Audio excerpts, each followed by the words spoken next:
Okay, this is the Monday, October 27th lecture for linear algebra. There's a few things left to talk about today. We're going to talk about basis, dimension, so the basis of a vector space, the dimension of a vector space. By the way, when I say a vector space, it could be a subspace. All subspaces are also vector spaces. Same thing for dimension. And then the last things we'll talk about will be the null space of a matrix and let's just call it the matrix A, and the nullity of a matrix A. Okay, so these ideas, these four things we need to cover, their definitions are pretty short, but you might have to think about them for a bit. I'll talk fast in this video. Don't be afraid to pause it or slow it down. You could also speed it up if you want to go faster. All right, so these are the four things we need to talk about. So let's start doing that. So, all right, so if you recall our discussion on independence versus dependence, let me do an example that sort of highlights that difference. How about we compare the span of one set. The first set is the set 1, 0, 0, comma, 0, 0, 1. Compare that span to the span of a different set. The different set will be 1, 0, 0 is the first vector. The second vector is 0, 0, 1. Notice those were the same as the other set. Plus a third vector. The third vector will be 1, 0, 1. Okay, now first of all, let's talk about everything we know. First thing we know is, of course, both are vector spaces.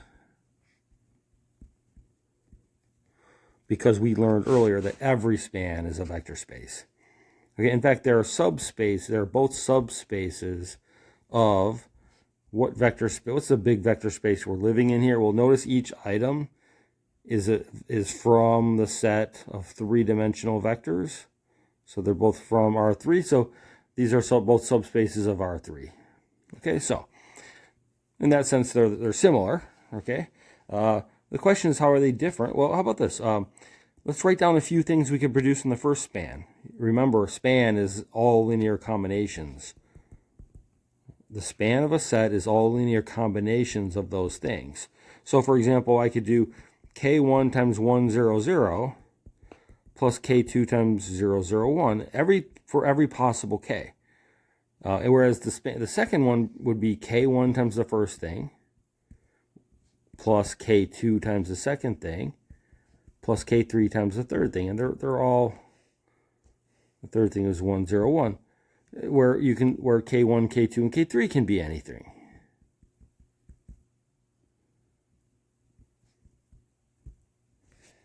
Your K1 and K2 are anything. So you might wonder, okay, what are all the things I could create? You could certainly, look at the second one. If I were to just set K3 to be 0, then I could actually produce, with just these two, I could certainly produce everything I can produce in the first span. So the second span is either the same as the first span or contains more. Right? If you have an additional vector to include as your building block, you possibly could create more stuff. But do you? Right? So by the way, such as, I don't know, if K1 is 7 and K2 is -3, I could make 7, 0, -3. Or if they're both 0, I could make 0, 0, 0. Or, if the first one is a half, the first K is a half, and the second one is 10, I could make 1 half, 0, 10, right? What are some things we could make here? Suppose they're all 1. I could make 1, 0, 0 plus 0, 0, 1 plus 1, 0, 1. What would that add up to? 2, 0, 2? There's lots of choices I can make for K1, K2, and K3, right? I could do 3 times the first one, plus, 5 times the second one, plus -2 times the third one, for example. And what would all that add up to? Let's see, I'd get 3, 0, 0 plus 0, 0, 5 plus -2, 0, -2 that all adds up to 103. Okay, so these are just some of the things I can create in the second span. Okay, the question is, how are they different? Is there anything we could create in the second span that we can't create in the first? Like, could I have created this? See how this one was a combination of 3 vectors, and I ended up with 103? Could I have gotten that same vector in the first span over here? Would that be equal to k1 times the first vector plus k2 times the second? In other words, are there some choices for k1 and k2 that would make this work? And if so, then 103 is also in this span. And the answer is yes. If you just let k1 be 1 and k2 be 3, we've got it. So if you think about it for a while, you'll realize these spans are the same. These two spans are the same. Okay, and the reason they're the same is because the second set contains a vector that could have been produced by combining the first two, which means it didn't add anything to our ability to create new vectors. It wasn't like a unique building block. It was a building block, but it wasn't different fundamentally from the other two. And so if you remember our discussion about independent versus dependent sets, remember that discussion? We learned that if, so recall, a set is dependent if one of the items in the set is a combination, a linear combination of the others. And that's true here. 101 is a combination of the first two. You just add them together and you get the third one, which means that this set here is dependent. If a set is not dependent, it's independent. And this set here is independent. Okay, so the reason why I did that example is because it's important to recognize it's more convenient to work with a spanning set that's independent, because it helps us identify whether or not all of our building blocks are necessary or not. As soon as we know a set is dependent, it's not a good spanning set in terms of helping us understand the building blocks. So that inspires the next definition. Okay, and that's going to be the definition of basis. So let me scroll down and write it down here. Definition: a basis, B-A-S-I-S, for a vector space is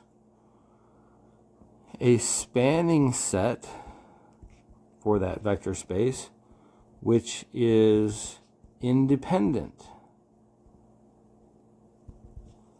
Okay, so by the way, yeah, so that's the definition of basis.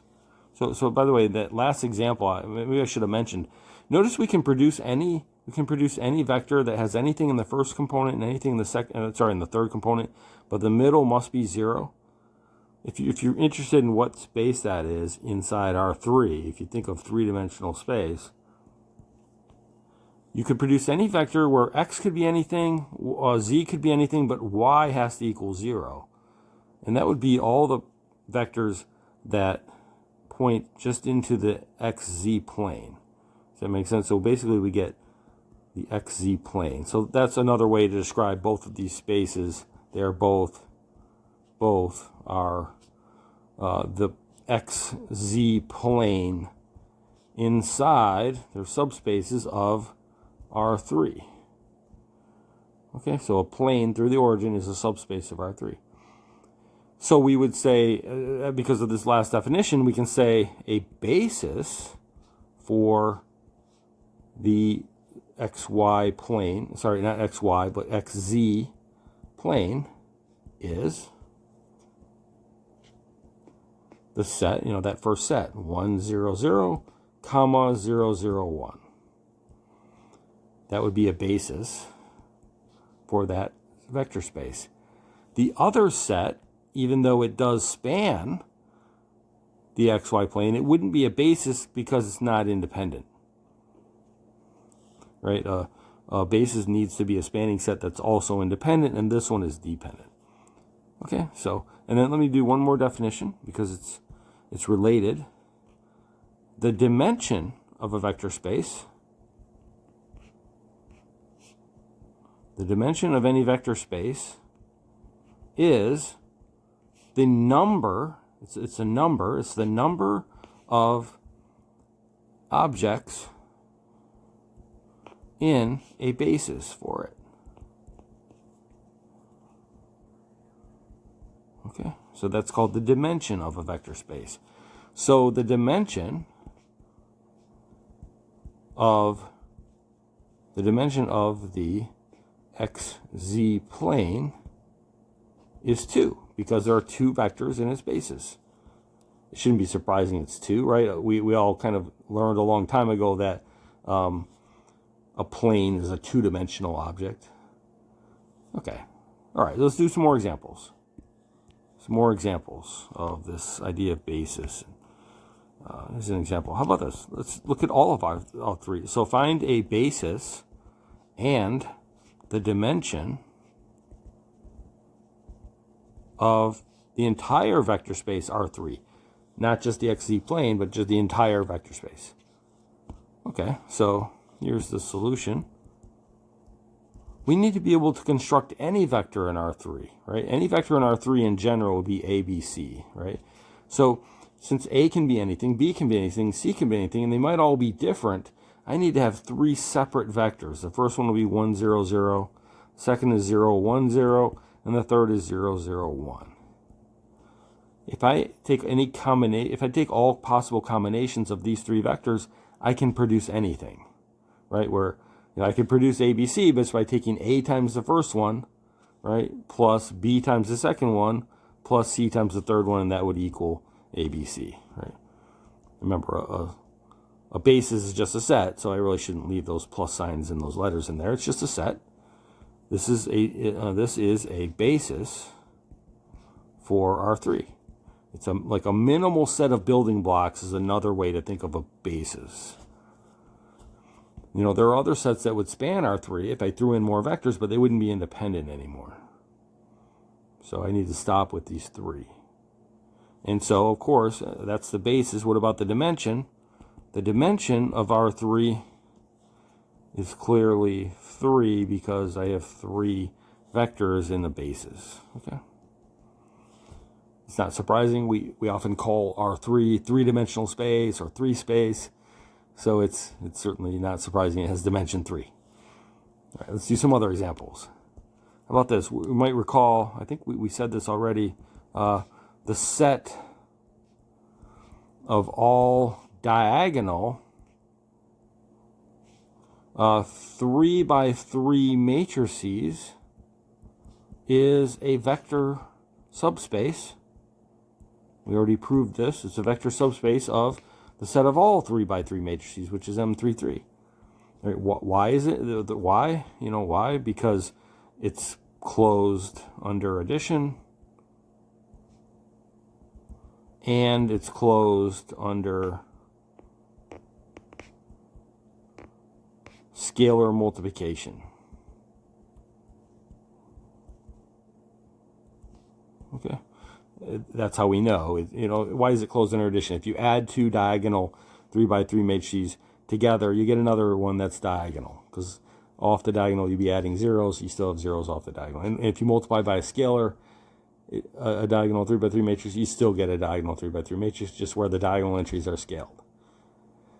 That's why it's a subspace of M3 by 3. So therefore, I could ask, it would make sense to then say, find a basis for it. And once we find the basis, we want to know the dimension. That's always easy once you find a basis because you just count. Okay, so all of these would be good test questions. Here's the solution. Well, if you think about it, you can take the same idea that we just took for vectors, but we have to make 3 by 3 matrices, right? A generic diagonal matrix might look like this. -2, 0, 0, 0, 7, 0, 0, 0, -9. That's just an example, right? There's infinitely many possible diagonal 3 by 3 matrices. But notice I can have anything I want in the upper left corner, anything in the middle, and anything in the lower right corner. So I need to have 3 separate matrices. I'll put a 1 in the upper left corner. I'll put a 1 in the middle, in the second one, and I'll put a 1 in the lower right corner, you know, the last diagonal entry in the third one. There's a basis, right? If I took a linear combination of these three, I could produce this thing here by taking -2 times the first one, plus 7 times the second, plus 9 times the third, right? And that would produce that third one, that example one. Okay, so there's a basis, and of course the dimension here is 3. Okay. All right. Well, what if I said find the dimension, just the dimension of the set of all 3 by 3 matrices? We wouldn't want to write down a basis, but let's see if we can find the dimension. Well, in a generic 3 by 3 matrix, right, I could have anything in the first spot, anything in the second, anything in any of these spots. So a basis would have to consist of a matrix for each entry. Does that make sense? I would just keep moving that 1 around until I got all the way to the end, right? There's no way I would want to write all these out. I'll do ... and the last one would be a 1 at the very end. So how many are there total? It's not hard to count these. They're arranged. There's clearly 9 things in the basis. So the dimension is 9. Okay, so you can find the dimension sometimes even without writing out the entire basis, just by thinking about it. All right. An interesting question I might ask on the test, I might say, find the dimension of all lower triangular 3 by 3 matrices. You think about that one, right? In a lower triangular, these entries here can be anything where these would have to be 0. So you can count and discover the dimension. I could ask you for the basis or the dimension of something like that, for example, or a 4 by 4 matrix. Okay. All right. Let's do another example. How about this? Let's switch over to, we've done some examples with regular vectors. We've done some examples with matrices. Let's do an example with some polynomials. How about consider the vector space? We already discussed this. How about P5? Right, P5, if you don't remember, the P stands for polynomial. This is all polynomials of degree up to 5. Right, so in other words, 5 or less. You have to include the or less, otherwise we learned it's not actually a vector space if you don't include the or less, because it wouldn't be closed under addition. All right, so again, find a basis for this vector space and find the dimension of P5. All right, so here's what I suggest, by the way. If you're not really sure about these, I suggest writing down a couple examples of things in the set P5. Well, P5, remember, it's all polynomials with degree up to 5. So let's just write down a random 5th degree polynomial, something like, negative 7x to the 5th plus 0.4x to the 4th, minus 1/2 x cubed. I can just keep going, right? Plus 10x squared minus x plus 6. I just made those coefficients up, but that's just this is a 5th degree polynomial, right? I think you all know how to recognize polynomials. They're just sums of powers of x. You see how the powers of x are descending from x to the 5th all the way down. The last term is just a constant term. It doesn't have an x. All right, so the cool thing about polynomials, you see how it already looks like a linear combination? When you look at a polynomial, you can see it written as a linear combination of certain building blocks, certain functions. What are the functions? It's a linear combination of powers of x. So you can think of these coefficients as the k's, right? K1, K2, K3, etc. All right, so what would be a basis? So what do we need to be able to take combinations of to produce this or any other example in P5? Well, I need an x to the 5th. I need an x to the 4th. These are all separate, so I'm putting commas in between them. An x to the 3rd, an x squared, an x. And how would we get this last term in here if we didn't have something else? We really need a constant. It can't be 0, because anything times 0 is 0, but I could put a 1 there. Okay, so there's a basis for for P5. Okay. Now, by the way, if you like patterns, you could write this as x to the 1, and you could write 1 as x to the 0 if you prefer, because that x to the 0 is 1, and now it kind of looks more like the full set of powers of x. All right, well, in any case, now you can just count and find the dimension. The dimension of P5 is, let's count, 1, 2, 3, 4, 5, 6. The dimension is 6. So we conclude that there's always sort of one more dimension than you might guess, right? So in other words, the dimension of P10 would be 11, right? The dimension of P18 would be 19, because you always have that sort of extra one there, right? You'd have all the powers of x up to 18, including the 1. So in general, the formula would be the dimension of Pn is always n plus 1. That's kind of the takeaway here. All right, good. So yeah, very good. So that's the whole thing on basis and dimension. There's a few problems on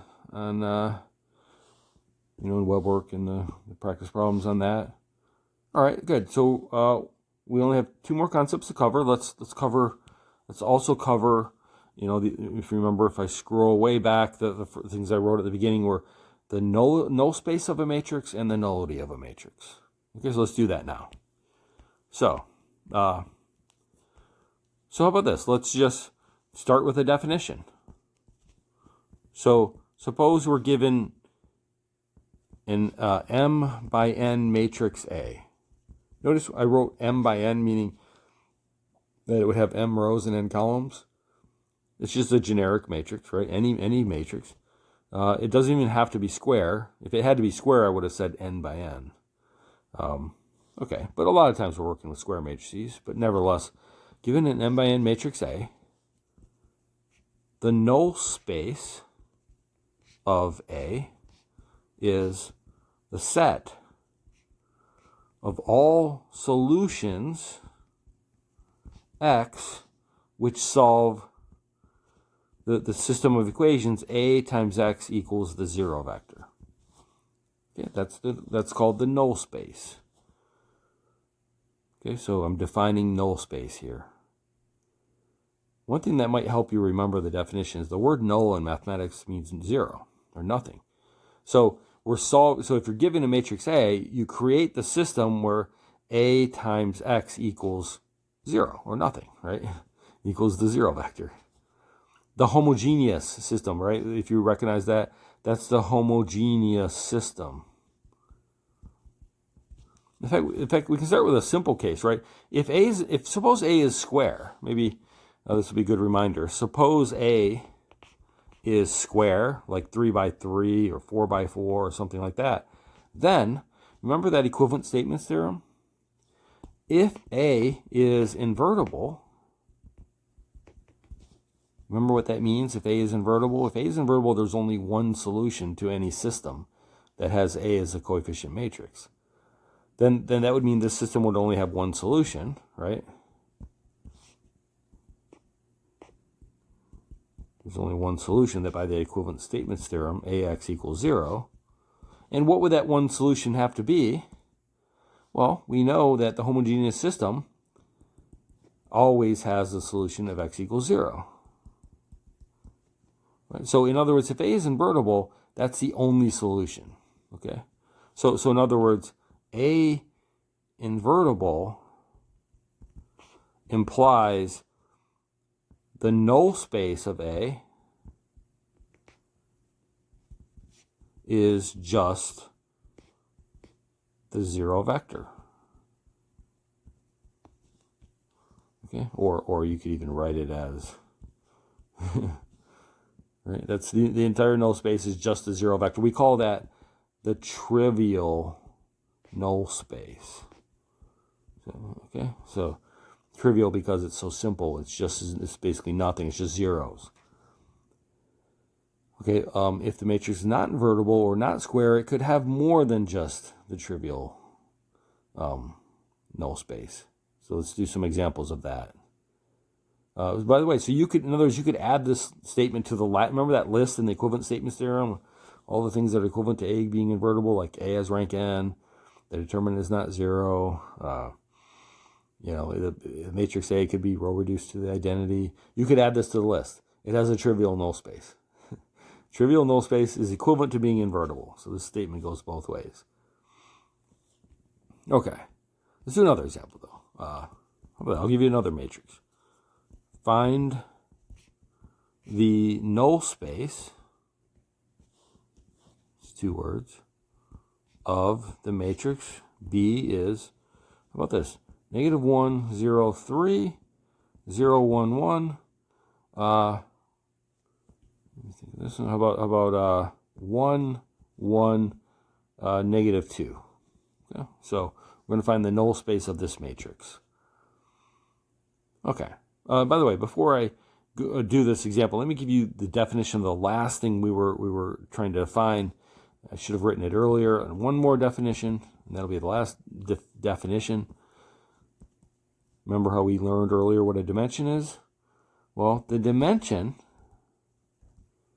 of the null space,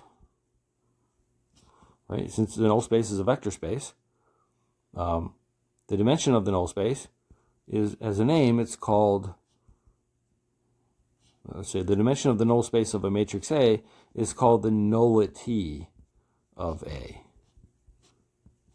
Okay, so nullity is just a name for the dimension of the null space.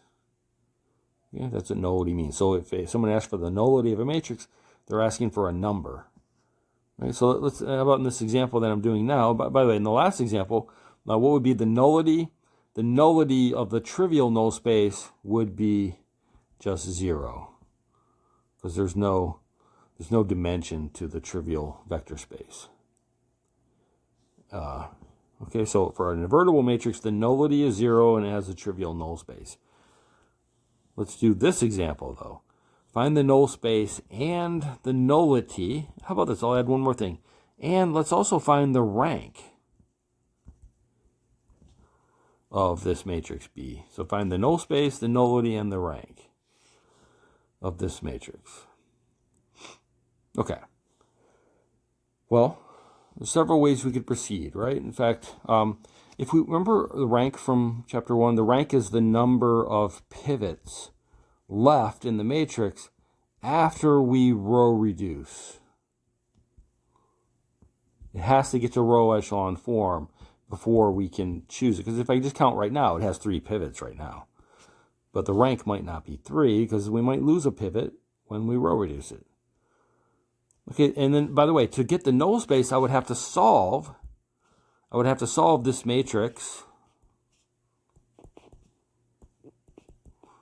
times x equals 0, right? In other words, I'd have to solve this matrix times x1, x2, x3 equals 0, 0, 0. I'd have to solve that. Well, to solve this, I would create the augmented matrix. This is just a chapter 1 problem. And I would, this is the augmented matrix that goes with that, right? So I would have to row reduce this, right? Well, you see how, so to get the null space, I have to row reduce this. To get the rank, I have to row reduce the original matrix. The only difference between these two is that extra column of zeros. I can just do both problems at once, right? I can just row reduce this one matrix, and when I calculate the rank, I can just ignore that extra column of zeros.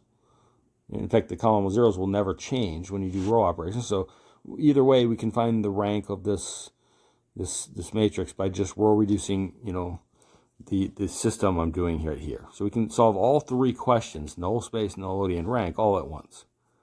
So let's row reduce it. What would be a good row operation? I think we want to do row 1 plus row 3 to get a 0 in the lower left corner. All right, so we'd have -1, 0, 3, 0. The first 2 rows don't change. We'll get a new third row, right?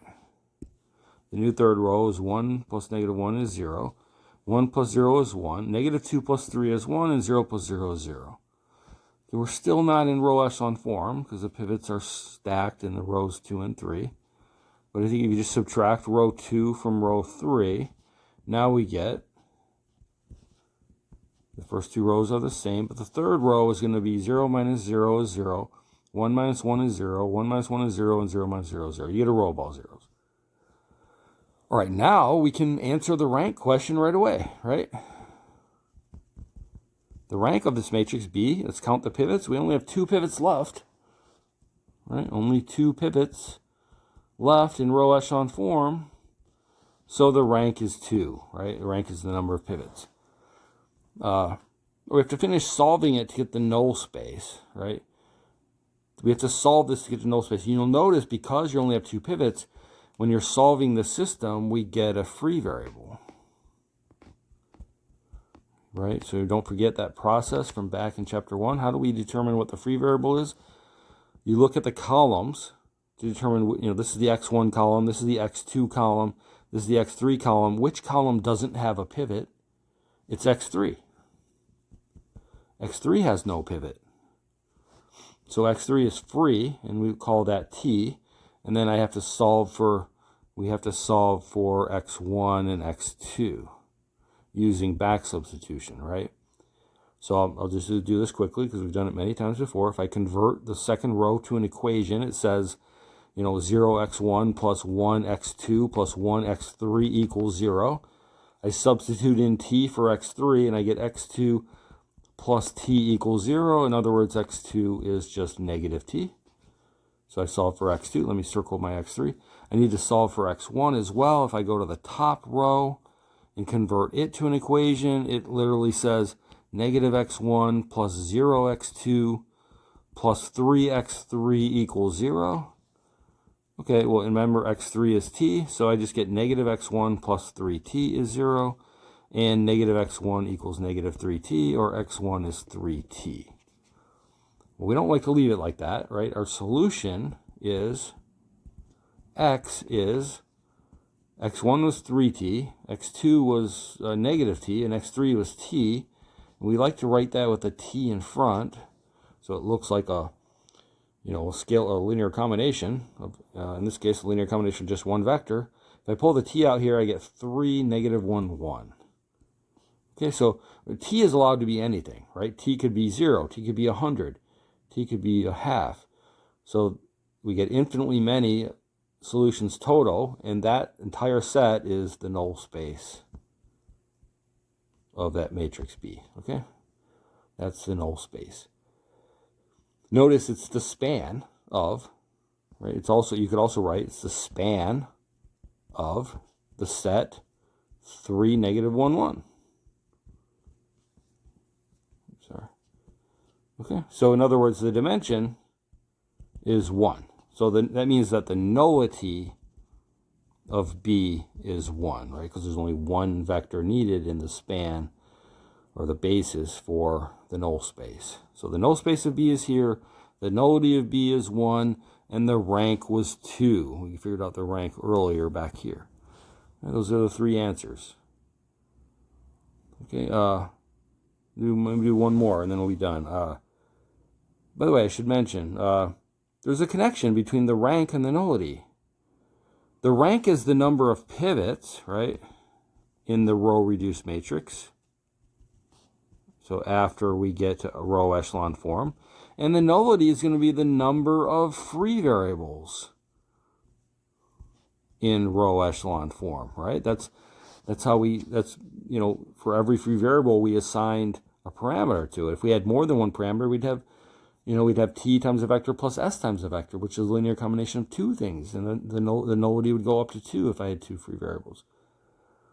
And so since they always come from columns, there's a nice theorem that says, there's a theorem, so there's a theorem called the famous linear algebra theorem. It's called the rank nullity theorem. And it says that for any matrix, the rank of a matrix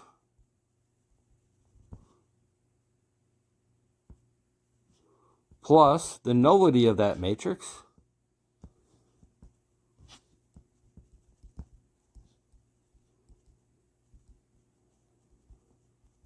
equals the number of columns in that matrix, the total number of columns. Not the rows, but the columns. Let's check if that happened here. Our original matrix B is right here. It has 3 columns. And yes, the rank is 2 and the nullity is 1. They add up to 3. If my rank had gone down 1, my nullity would have to go up by 1, and vice versa. Okay, so that's why a full rank matrix has a nullity of 0, by the way. Okay, let's do one more example, and that'll be it. All right, let's do another one. So how about this? Find the rank, the nullity, and this, I'll word it a little differently this time. How about a basis for the null space? I'll give you a matrix. A matrix here will be 1, -1, 0, 3, 0, 0, 1, -2, and 0, 0, 0, 0. Okay. All right, so there's the question. Notice this matrix is not square, so we can't really even talk about invertibility or anything, but it doesn't matter. It still has a rank, it still has a nullity, and it still has a basis for the null space. Okay, so we have to, basically, a couple things to observe. This matrix is already in row echelon form.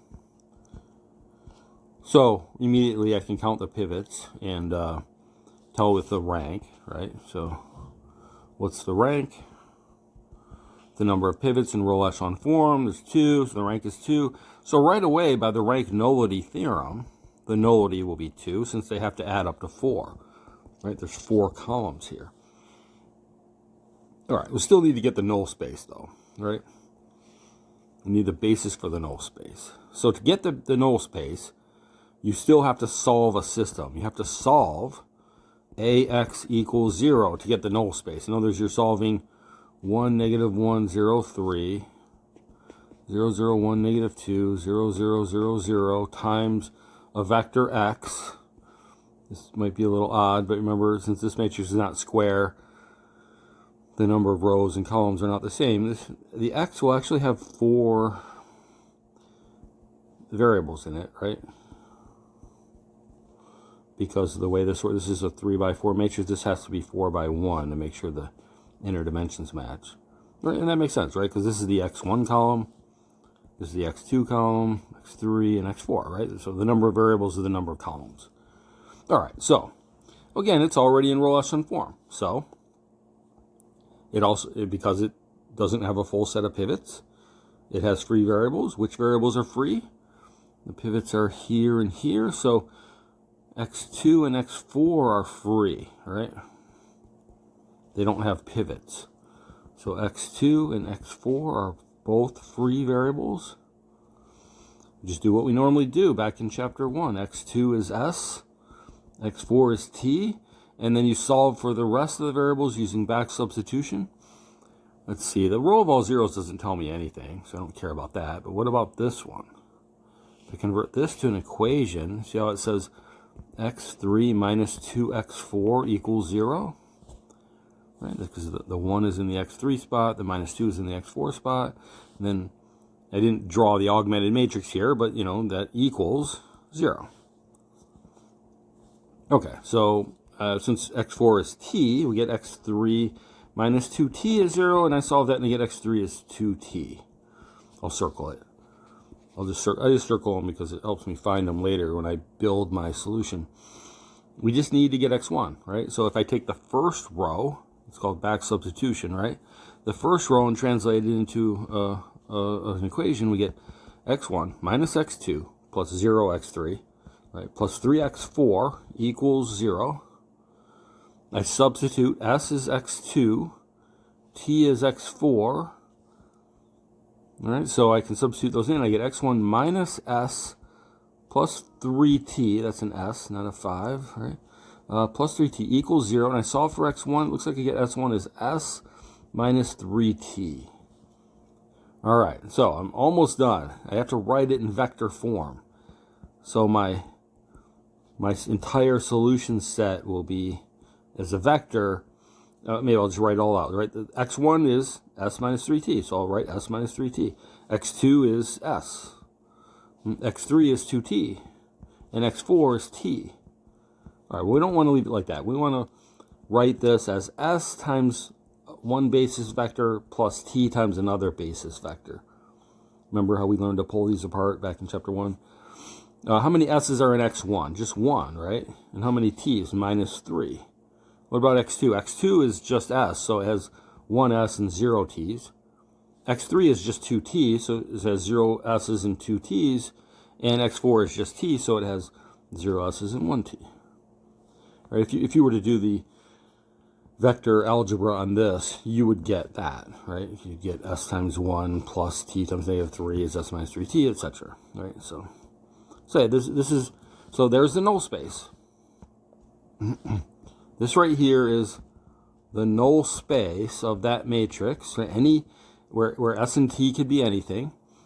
But notice how it's written like a linear combination. So a better way to write it would be to say a basis for the null space is, just put those two vectors 1, 1, 0, 0 next to each other in a set, -3, 0, 2, 1.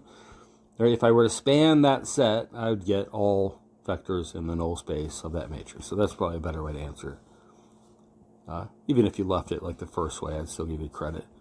Okay, so this matrix, the rank was 2. The rank was 2. The nullity was 2. And a basis for the null space is those set of vectors right there. All right, that's it.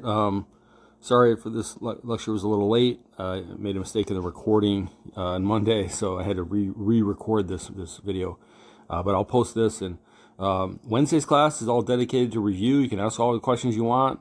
I can make myself, so yeah, let me just mention this. So I'll have extra office hours both Wednesday evening and also almost pretty much all day Thursday.